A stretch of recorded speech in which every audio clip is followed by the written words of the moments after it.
कांता की डायरी। एक नई सुबह। विश्वनाथ जी एक सीधे साधे जिंदगी बिताने वाले खुशमिजाज इंसान थे। जिंदगी से कभी ज़्यादा चाह नहीं थी, इसलिए जितना मिला उसी में खुश थे। छोटा सा परिवार जिसमें पत्नी और एक बेटा जो परिवार से जुड़ा हुआ था। एक नौकरी जिसमें वेतन इतना कि परिवार का गुजारा आराम से हो जाता था। नौकरी से निवृत्त होने का समय आ गया था, पर उन्हें कोई चिंता नहीं थी। समय रहते उन्होंने अपना एक 3 कमरों का मकान बना लिया था। बेटे की एक कंपनी में अच्छी नौकरी लग गई थी।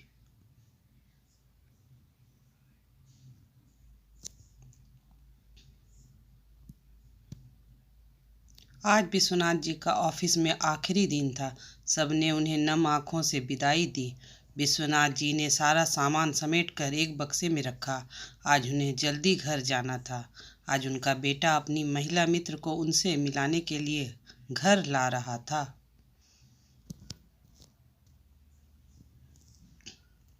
वह शादी की सहमति चाहता था। विश्वनाथ जी जल्दी घर जाना चाहते थे। लगभग आधे घंटे बाद जब वह घर पहुंचे तो घर के बाहर भीड़ लगी थी। एक अनजानी आशंका से उनका मन कांप उठा। दरवाजे पर जो दिखा वह मौत से भी भयानक था।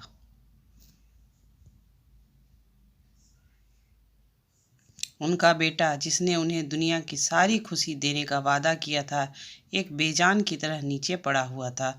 लोगों की कानाफूसी चल रही थी। पत्नी इस सदमे से बार बार बेहोश हो रही थी।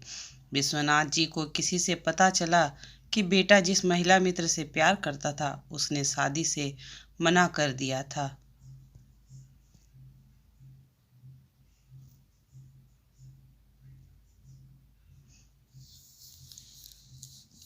उनका पुत्र ये सदमा झेल नहीं पाया और उसने आत्महत्या कर ली, बिना ये सोचे कि माँ बाप का प्यार उसके लिए कहाँ कम पड़ गया था। किसी तरह दर्द को समेट कर वे उठे। अभी उनके पास रोने का वक्त नहीं था।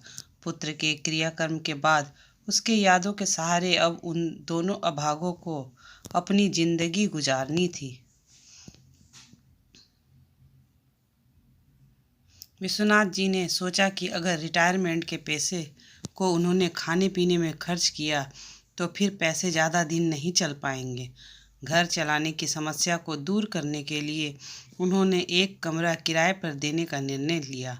विज्ञापन डालने के कुछ दिनों बाद एक 24-25 साल की लड़की, जो दिखने में बहुत ही सुलझी हुई थी, आई और उसने वह कमरा खाने और रहने का मिलाकर 10,000 में तय कर लिया।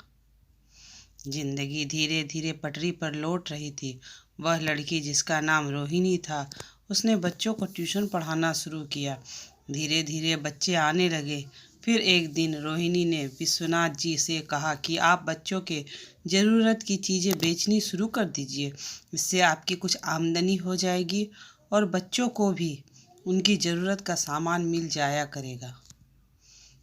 विश्वनाथ जी को सलाह अच्छी लगी।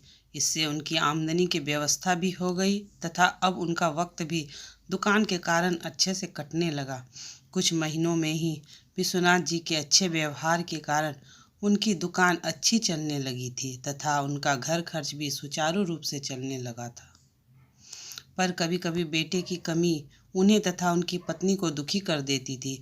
एक दिन एक 10-12 वर्ष का लड़का उनकी दुकान पर आया और काम मांगने लगा। उसने कहा, सेठ जी, काम के बदले 2 वक्त का खाना और रहने को छत दे देना। विश्वनाथ जी को लड़का भला लगा, अतः उसे रख लिया। लड़का, जिसका नाम सोनू था, मेहनती और ईमानदार था।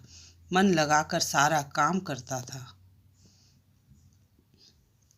दुकान के साथ घर के कामों में भी मदद करता था।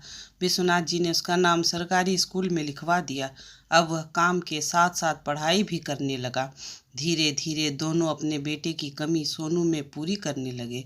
एक नई उम्मीद से दोनों पति पत्नी के मन में फिर से जागृत हो उठी। उन्हें अपने जीवन का मकसद मिल गया था। एक दिन उनकी किराएदार रोहिणी ने कमरा खाली करने की इच्छा जताई।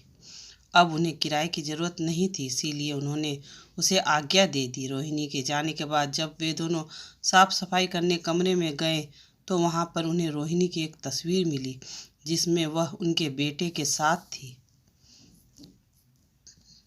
वे समझ गए कि रोहिणी ही वह महिला मित्र थी जिसने शादी से मना कर दिया था। पर वह यहाँ क्यों आई थी? तभी सोनू एक मुड़ा हुआ पेपर लेकर आया और विश्वनाथ जी को थमा दिया। पेपर एक चिट्ठी थी जो रोहिणी ने लिखी थी। उसने बताया कि वह भी शादी करना चाहती थी, पर उसे अपने पैरों पर खड़े होना था, इसलिए उसे कुछ वक्त चाहिए था। पर उनका पुत्र तैयार नहीं था, तभी उसने शादी से इनकार कर दिया। पर उसके चले जाने के बाद मैं आप लोगों को अकेला नहीं छोड़ सकती थी,